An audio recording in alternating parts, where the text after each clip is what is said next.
Ilmi namaa yoo dhalatu tokko warra dhalata, tokko gosa dhalata, tokko ammoo biyyaaf biyyee dhalata. Jabaan gosaaf biyya wanti tahee maqaa isii yaamsisee lolume miirresee tola galaana dhangala'eessaa harka qabee biyyi bulchullee gurra herregee gosa herregee irjirti biyyaaf biyyee herregee amtu gosa deemtu lubbuuf itti dagee dhowwa.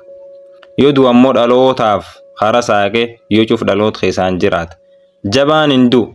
Qaamaan boqotullee hojiin isa mul'atte yoo cufa akka bakkalchi barii hangaati.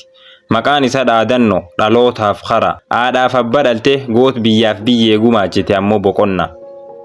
Seena jireenya gabaabaa gootichi galgalo tanuu gurraan isan geenne. Annami waan kan cooke isaniin ga'u dooyyo abduu dabbasichaate. Agmiishoo qoommi teennaat itti dhiyaadhaa saniin jira.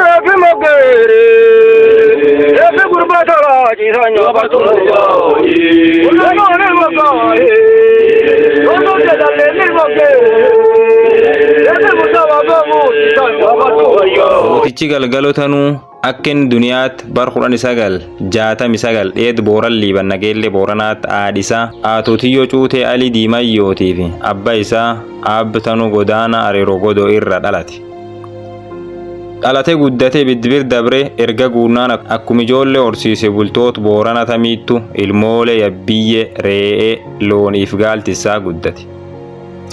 Umriin isa barnoota geennaan bar 1975tti nageellee boorana man barumsa makkaana Yesus barnoota isa sadarkaa dura kuta tokkoof lammaffaa barate. Abbaan gootichi galgalo tanuu aabbi tanuu godaanaa gaaf galgeen kuta lammaffaa baratu bar 1969tti lol daangaa Oromiyaa gam boorana hardaa dhaha qallaan wareegame. Abbaan gootichaa aabbi tanuu godaanaa nageellee booranaatti hundeessitoota man barumsa mishiinarii makkaana Yesus keessa hangafa.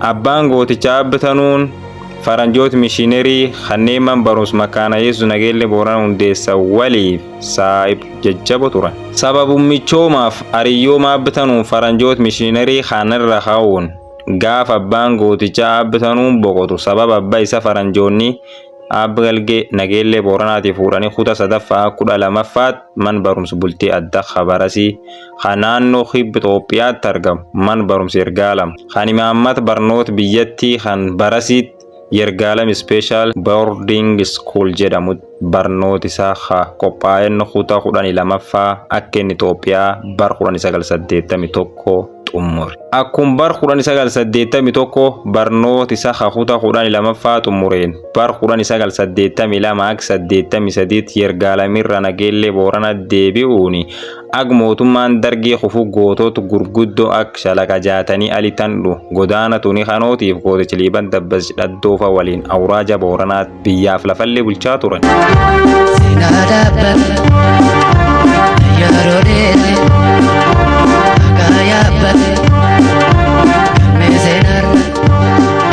Gootichi galgalo tanuu bar 1983 qubaatii dargiitiin duubatti roorroo facuuca shiftaan TPL biyyaaf biyye sarraan geettu garaan isa obsu waan dadhabeef qabsoo uummata Oromoo tawayyaane kuffisiifti dabalamuuf murteeffate ka'e. Gootichi kunin qabsaa'ota dabalamuun dura miseensa qabsoo bilisummaa Oromoollee hin turre.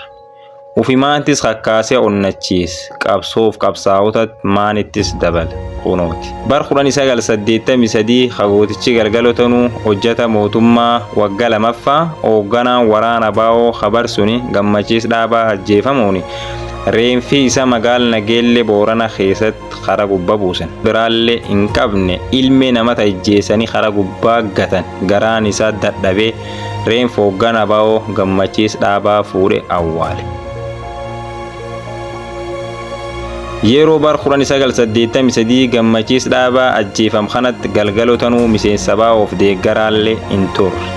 Haa ta'u malee reef gammachiis dhaabaa nageellee booranaatti ajjeefam nami dhaqee kaasee awwaale galgalo tanuu gooticha kana. Reeffi gammachiis dhaabaa kaasee awwaaluun galgalo tanuu miseensummaa yookaan deeggara abaa'oo miseensa baa'oo ta'uu isaatiif adoo hin taane akka ilmi namaatiif naasuu ilmi namaatiif nahamuuf dirqama itti gaafatamummaa Oromummaa fi sabboonummaati malee itti gaafatamummaa man hojii abaa'oo qabaachuu miti. Reef gammachiis dhaabaa nami lafa kaasee awwaale goota galgalotanu godaanaa ture. Reef gammachiis bakki inni itti kufe kaasee awwaalchisuun galgalotanu ordofee galgeen TPLF ordofamuu eegale, adamsamuu eegale.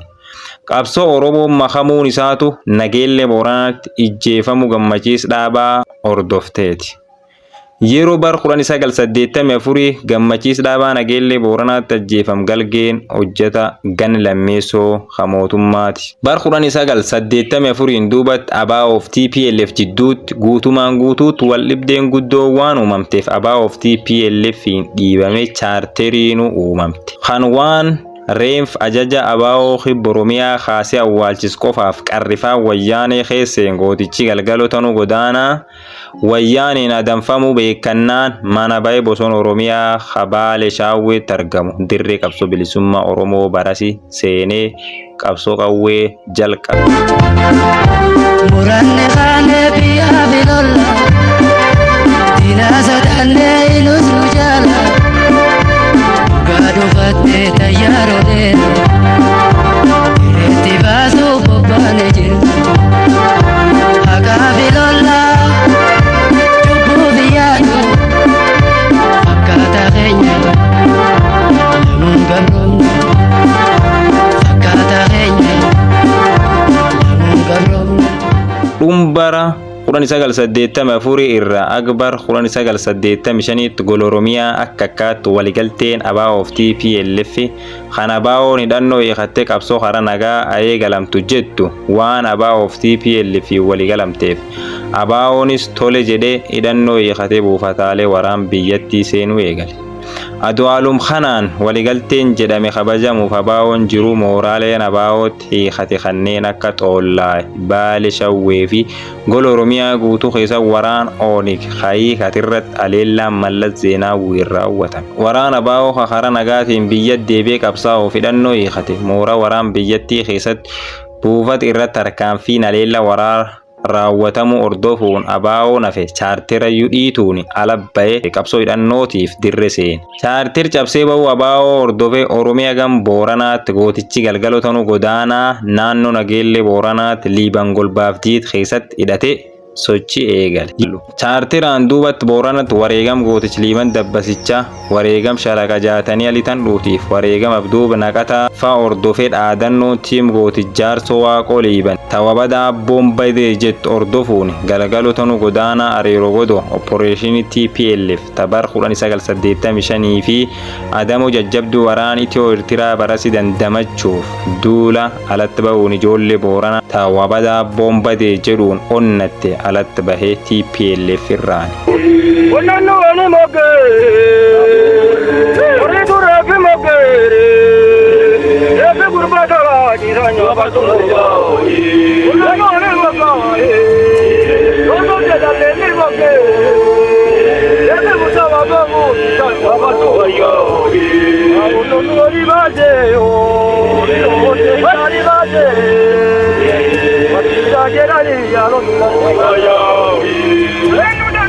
Dhumbar 1985 irratti yaamicha karaa nagaatiin galaa jaarsummaa TPLF irratti galgee akkan jedhe dhaadate. Yoo TPLF karaaf malka baasiif cufanutti cufte fula bayichaan dhoowwatte karaa waaqirraan baasisaa jira gootichi kutatee dheede Booran Liiban arda qaallittiin naga dhaamate fuuli sololoo oddeeffate.